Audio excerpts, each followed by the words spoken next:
Nous avons mis en place notre fonctionnalité maintenant. La prochaine étape pour nous, c'est de structurer notre dossier state en différents sous-dossiers qui va contenir les actions, les réducteurs, les sélecteurs ou encore les effects.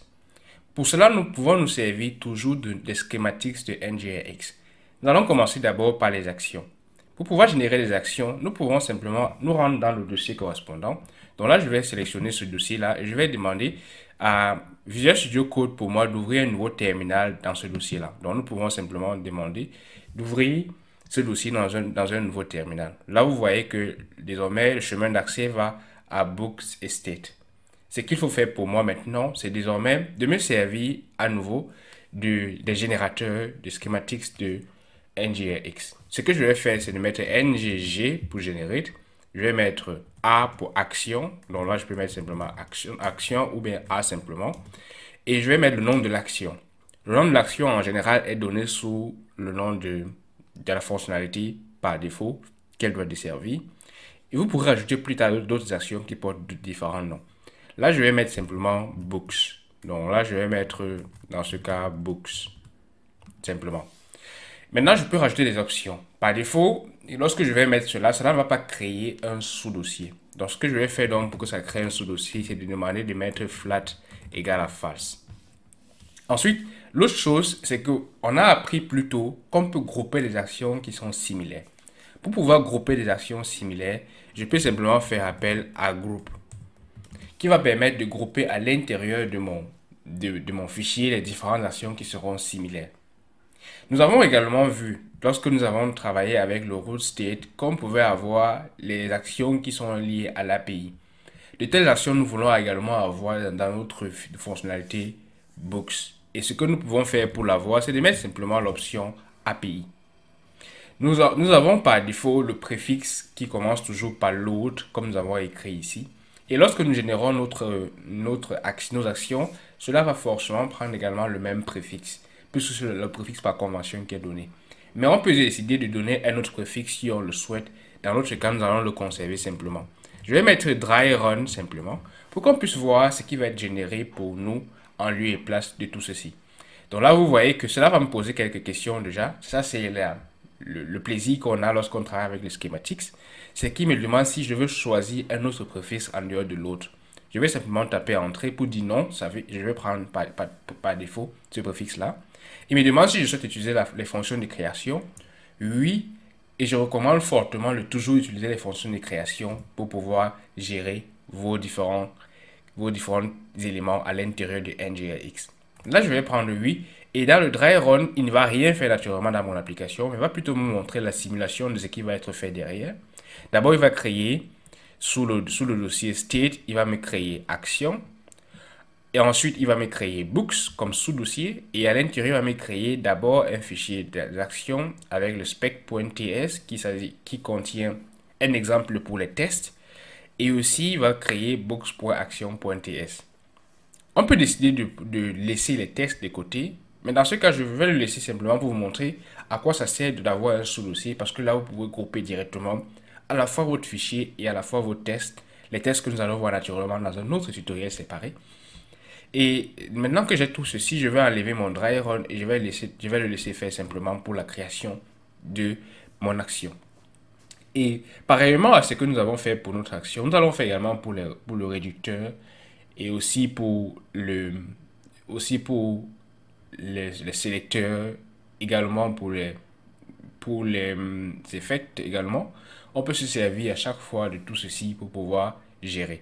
Donc là, il me pose la question, est-ce que je vais load comme préfixe? Là, je vais dire que oui, je vais load. Est-ce que je vais la fonction de création? Oui. Et là, il va aller sous mon dossier state et va créer désormais books.action.ts. À l'intérieur, vous voyez que le gars il m'a mis simplement le load books, il a mis un S de trop, probablement parce que je l'ai introduit directement à l'intérieur.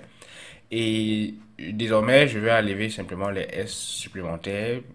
En mettant au singulier, il ne m'aurait pas mis ça parce que j'ai choisi books. Et là, il a rajouté par défaut S à chaque fois. Donc là, j'ai ce que nous avons eu jusqu'à présent, load books success et load books failure simplement. Donc, s'il a mis toutes mes données à any parce qu'il ne sait pas encore réellement ce que je souhaite faire, C'est la raison pour laquelle il ne prend pas cela en considération. Donc ce qu'on va faire maintenant, c'est de faire la même chose pour notre réducteur. Et nous allons, à la place de générer, non, là je vais mettre simplement book pour qu'il n'ait plus à nous mettre les S supplémentaires. À la place de am, je vais mettre R pour reducer. Nous allons mettre book comme comme étant le nom de notre fonction réductrice qui va générer. Et nous allons laisser les autres choses telles qu'elles sont et générer simplement, laisser générer simplement tout cela. Et il va me demander s'il va choisir la fonction de création, comme dit toujours oui. Et là, il va créer en dessous des réducteurs, il va me créer books réducteur dans lequel il va mettre simplement la clé que j'ai. Il va mettre des éléments que nous avons en principe eu jusqu'à présent à l'intérieur de notre index. Nous allons le modifier plus tard. Et là, je vais faire créer également, en plus des réducteurs, nous avons besoin également des sélecteurs, puisque ce sont les éléments que nous avons à chaque fois, donc on appelle ça les building blocks de notre store. Là, je vais mettre SE pour sélecteur, et je vais simplement conserver tous les paramètres que j'ai pris jusqu'à présent. Et il me rappelle déjà que API n'existe pas pour le cas des sélecteurs, ce qui est normal. Mais les autres éléments avec groupe et autres existent toujours lorsque nous souhaitons créer des sélecteurs. Donc là, il va me créer mon sous-dossier selector.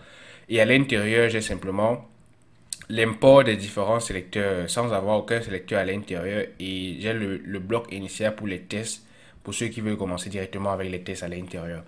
Donc là, je vais mettre simplement dernier pour pouvoir avoir mes effects simplement à l'intérieur. Donc là, je vais créer effects. Donc pour avoir effects, c'est EF simplement. Est-ce que je vais avoir groupe? Oui. Est-ce que je vais avoir un module pour spécifier tout cela? Non. Donc là, je vais prendre simplement flat et false et de mettre simplement groupe pour avoir mes effects. Est-ce qu'il me dit il me demande là de mettre le module, du moins le chemin d'accès du module où cela va être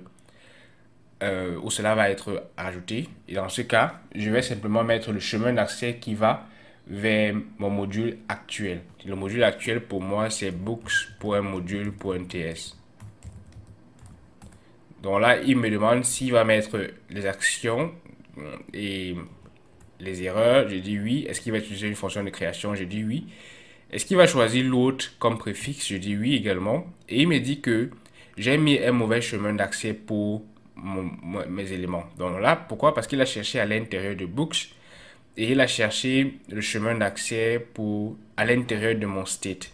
J'avais oublié que j'étais directement dans mon state. Donc ce que je peux faire, c'est de taper ma commande simplement et je peux spécifier à l'intérieur le module que je souhaite avoir. Donc là, je peux mettre module égal et je vais prendre le chemin d'accès qui se trouve un élément plus haut. Donc là, je vais prendre books.module.ts simplement et remettre ma commande qui va donc essayer de régénérer tout cela en me posant les différentes questions que j'avais. On peut décider de prendre ces différents éléments là ou alors de les laisser simplement. Donc là, je vais mettre oui et il va générer et modifier après mon books.module simplement en ajoutant à l'intérieur un effects module contenant mon books effects. Donc désormais, nous avons créé quelque chose qui doit pouvoir modifier les éléments. Donc là, vous voyez que j'ai mon books effect.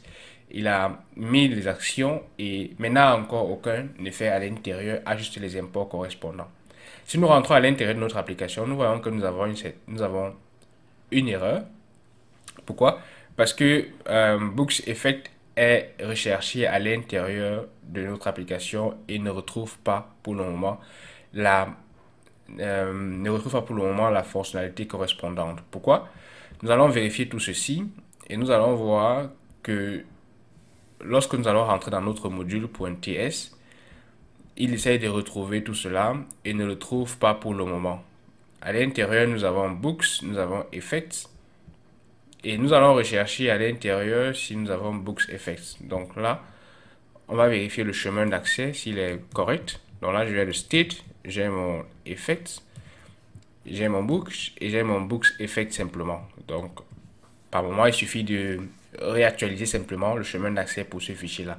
Donc là, nous venons de mettre en place le bloc complet que nous avons eu à créer jusqu'à présent sur notre dossier state. Il est un peu plus plus longue que précédemment parce que nous avons pris en compte les fichiers tests que nous n'allons pas utiliser dans ce tutoriel jusqu'à présent. Maintenant, construisons un bloc qui va pouvoir nous afficher, modifier et alors supprimer également des livres dans notre application.